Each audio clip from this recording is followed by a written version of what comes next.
Αυτή τη φορά θα σας πάμε κάπου τόσο κοντά, αλλά τόσο όμορφα που θα έχετε την αίσθηση ότι είμαστε εκτός Αθηνών.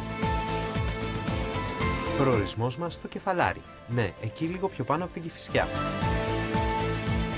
Με έναν αέρα λοιπόν παλιάς Αθήνας μας υποδέχεται στην πλατεία η γραφική άμαξα για μια βόλτα στην ιστορία.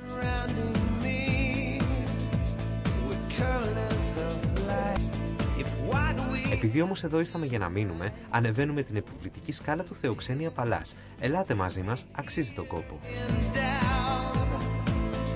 Μπαίνοντας στο χώρο, ένας έντονος ρομαντισμός μας κυριεύει.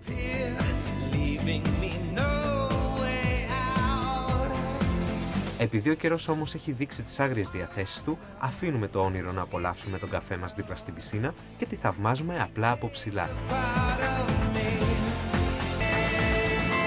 Η ώρα έχει περάσει, η μέρα δίνει σιγά σιγά τη θέση της στη νύχτα και εμείς αισθανόμαστε την έντονη ανάγκη για ξεκούραση.